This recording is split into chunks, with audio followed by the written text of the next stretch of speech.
Okay, here is the Unit 5 review. We're just going to go over that together. All right, we have to graph this. First, we have to find the vertex. Let me grab a white pen here. So our vertex is the opposite of h, so -2, -3. That makes the axis of symmetry x equals -2. So let me get a black pen and graph this, purple. So my axis of symmetry is -2, -3. We're going to start there. The slope is 1. We're just going to graph it.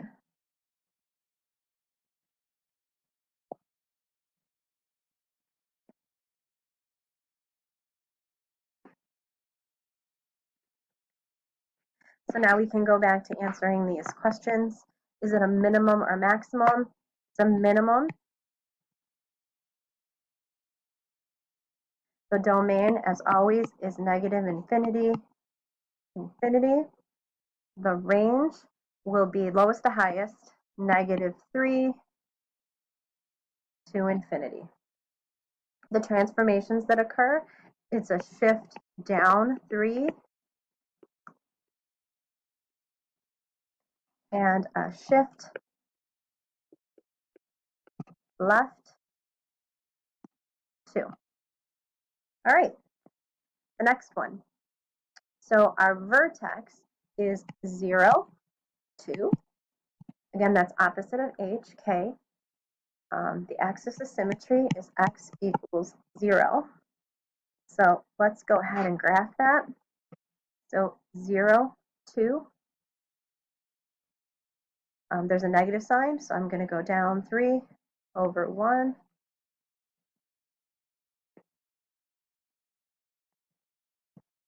To the opposite side.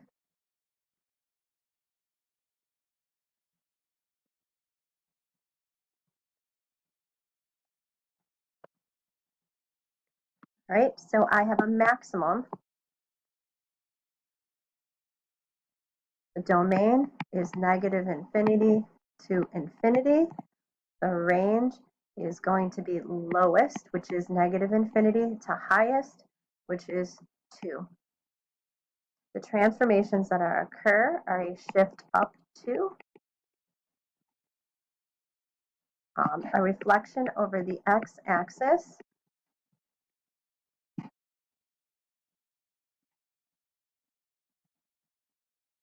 and a stretch. All right, next one. So the vertex for this one is opposite of h, so 4, 3. The axis of symmetry is x equals 4. Let's go ahead and graph it. So our slope is 1, so let's go ahead and graph.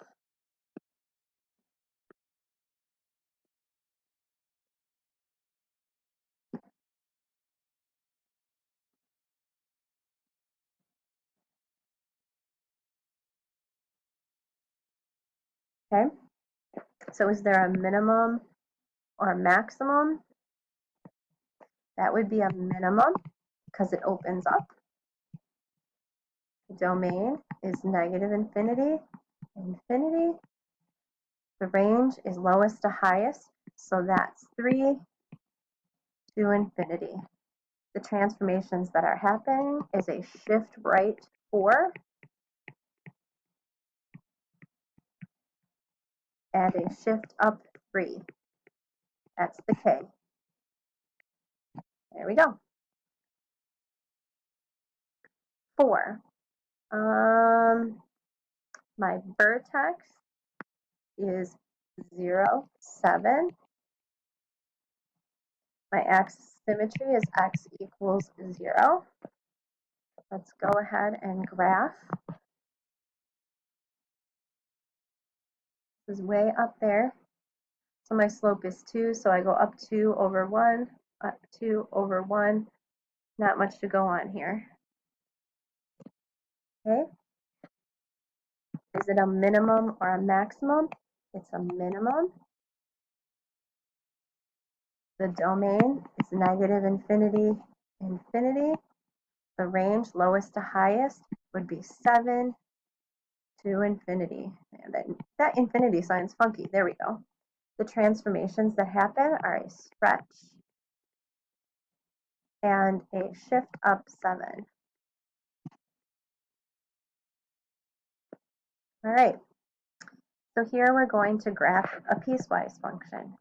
So our first one is f of x equals x plus 2. And our rule is when x is less than 2. So let's make our table. So we have 2, 1, 0. When we plug in x, 2 plus 2 is 4, 1 plus 2 is 3, 0 plus 2 is 2. So let's graph that. So we're going to have an open end on 2, 4. And then I'm going to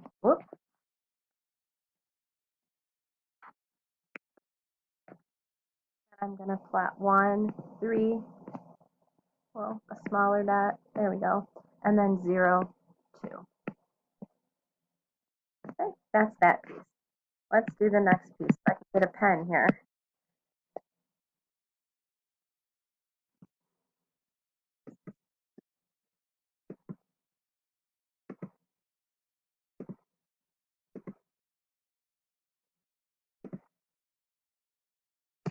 Well, we're going to deal with the purple.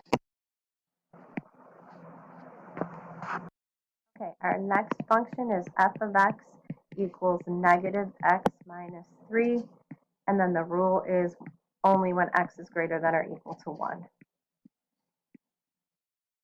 So we're going to use 1, 2, 3. This one's kind of tricky because you're plugging in a positive for a negative value. So I have negative 1 minus 3, which is negative 4. Negative 2 minus 3 is negative 5. Negative 3 minus 3 is negative 6.